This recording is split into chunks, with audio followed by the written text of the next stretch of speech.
اعوذ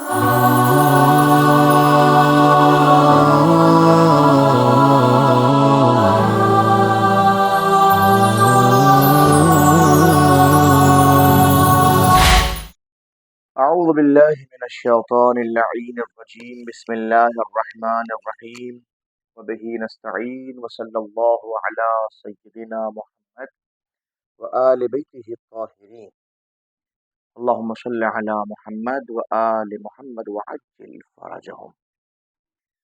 ناظرین محترم، السلام علیکم ورحمۃ اللہ تعالی وبرکاتہ۔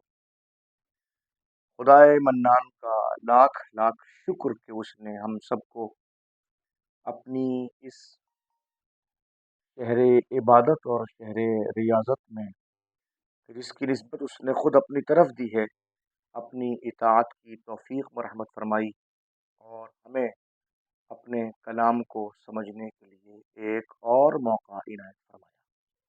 خداوند قدوس اس مبارک مہینے میں یہ چاہتا ہے کہ ہم اس کے کلام کی تدبر اور تعقل کے ساتھ تلاوت کریں، اور جس حد تک ممکن ہو سکے اس حد تک ہم قرآن حکیم کو سمجھنے کے لیے کوشش اور کدوکاش کریں۔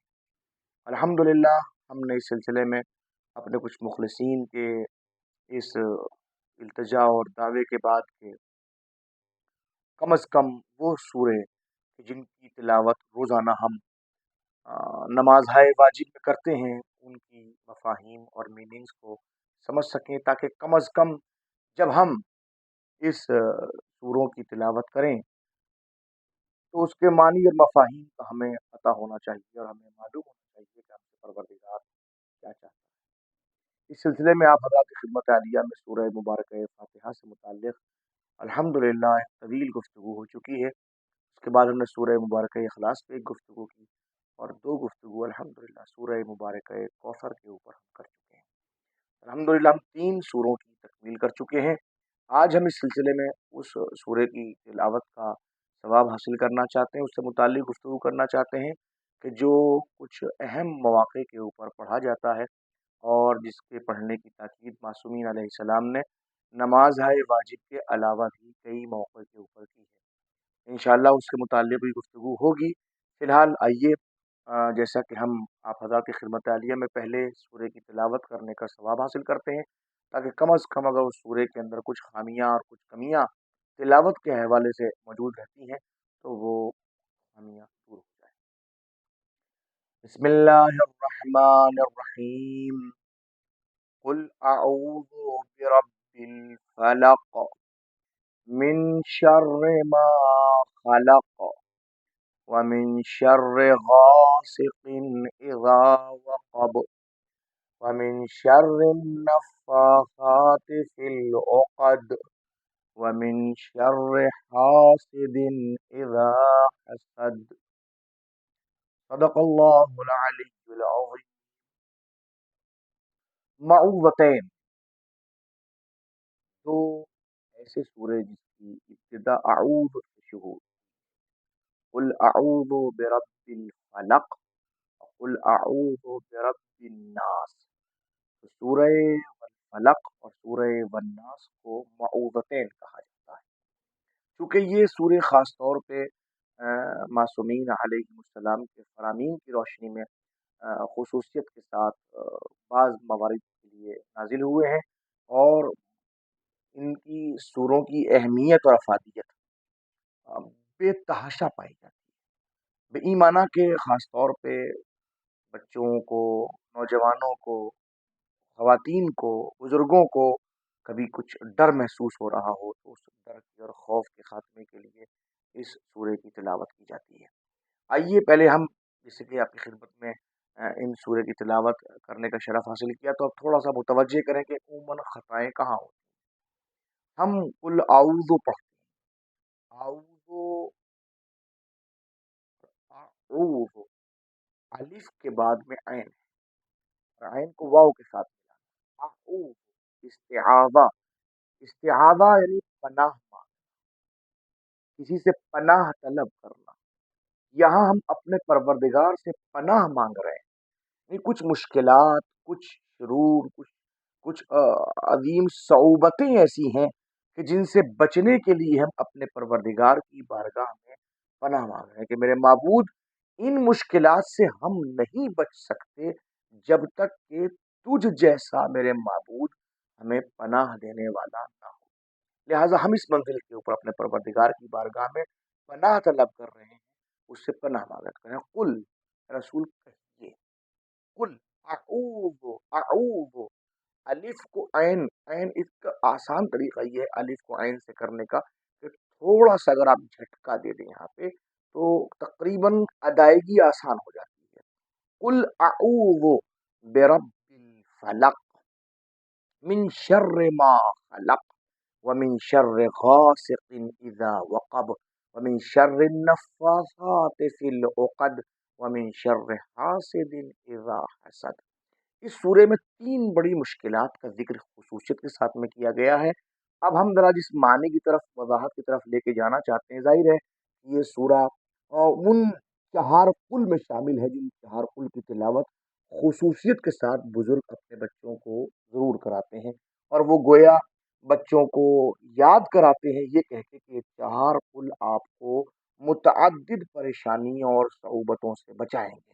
لہذا اس منزل کے اوپر ان چہار قل میں سے یہ دوسرا قل ہے جو آپ کی خدمت عالیہ میں پیش کیا جا رہا ہے۔ اس سے پہلے سورہ اخلاص، جس کو سورہ توحید بھی کہا جاتا ہے، آپ کی خدمت عالیہ میں پیش کیا جا چکا ہے۔ آج یہ سورہ مبارکہ فلق ہے جو آپ کی خدمت میں پیش کیا جا رہا ہے۔ قل اعوذ برب الفلق، اے رسول آپ کہیے، کیا کہیے؟ اعوذ، میں پناہ چاہتا ہوں، میں پناہ مانگتا ہوں، کس سے؟ برب الفلق، اس رب سے جو اس کائنات کو فلق یعنی کہ شق کرتا ہے۔ اب شق کس بات سے کرتا ہے؟ یعنی کہ وہ کہ جو اس منزل کے اوپر ظلمتوں سے نور صبح کو شق کرتا ہے، جو مشکلات میں پڑی ہوئی دنیا کو مشکلات سے نکال کے اچھائی کی طرف لے کے آتا ہے اور ان کو آرام عطا فرماتا ہے۔ قل اعوذ برب الفلق۔ اب ذرا میں آہستہ آہستہ خدمت میں تھوڑے تھوڑے کچھ کلمات کی تشریح کرتے ہوئے آگے بڑھنے کی کوشش کر رہا ہوں۔ پہلی میں لفظ فلق، فلق کا مطلب ہے شق کرنا، پھاڑ کے نکالنا، الگ الگ کر کے روشن کرنا، نہا کرنا، سامنے لے کے آنا۔ قل اعوذ برب الفلق یعنی کہ رات کی تاریکی کو شق کرنا اور اس سے صبح کے نور کو نکالنا، یہ فالق کے معنی میں آتا ہے۔ یہی وجہ کا آپ نے دیکھا ہوگا کہ اللہ سبحانہ تبارک و تعالیٰ کے جو مختلف نام ہیں، ان ناموں میں ایک نام اس کا فالق الاصباح بھی ہے، یعنی کہ جو صبح کو شق کر کے نکالتا ہے، یعنی کہ رات کی ظلمتوں سے شق کر کے صبح کو نکالنے والا ہے، صبح کو لانے والا ہے، وہ پروردگار ہے۔ ایسے ہی آپ نے اس لفظ کو مختلف دعاؤں میں، خاص طور پہ آپ نے اللہ سبحانہ و تبارک و تعالیٰ کے ناموں میں ایک نام یہ بھی پڑھا ہوگا کہ فالق الحب والنوا، یعنی کہ وہ پروردگار کہ جو مٹی میں ملے ہوئے دانے کو اس طریقے سے حیات عطا کرتا ہے کہ وہ اس تراب میں سے، اس مٹی میں سے اس کو اتنی رویدگی عطا کرتا ہے، اس کو اتنی بالیدگی عطا کرتا ہے کہ وہ سینہ چیر کے نکلتا ہے۔ وہ فالق الحب یعنی وہ کہ جو اس منزل کے اوپر چیر کے اندر سے درخت کو نکالتا ہے، تو وہ پروردگار ہے۔ ظاہر ہے وہ ہر کوئی نہیں کر سکتا، ممکن نہیں کسی کے لیے، وہ اللہ سبحانہ و تبارک و تعالیٰ کی ذات ہے، وہی فالق الحب والنوا ہے، وہی فالق الاصباح ہے، وہی اس منزل کے اوپر فلق۔ تو قل اعوذ برب الفلق، ہم رسول کہیے کہ میں پناہ مانگتا ہوں اس پروردگار سے جو مختلف چیزوں کو شق کر کے مختلف چیزوں کا ظاہر کرنے والا ہے، جو ظلمتوں کو ہٹا کے نور سامنے لانے والا ہے۔ ظاہر ہے کہ ظلمتیں کس کے سامنے؟ ظلمتوں سے کون دو چار نہیں ہوتا ہے، اور کون ہے جو ظلمتوں میں جینا چاہتا ہے؟ ہر انسان کی خواہش یہی ہوتی ہے کہ وہ اس ظلمتوں میں اگر گھر گیا ہے تو کم سے کم روشنی کی کوئی ایک کرن نظر آ جائے جس سے اس کو زندگی کا راستہ ملے۔ قل اعوذ برب الفلق من شر ما خلق۔ اب دیکھیں یہاں پہ ایک بات خدمت میں عرض کروں، اس بندل کے اوپر یہ خاص عقیدہ ہے، من شر ما خلق، میں اور کہیے کہ میں پناہ مانگتا ہوں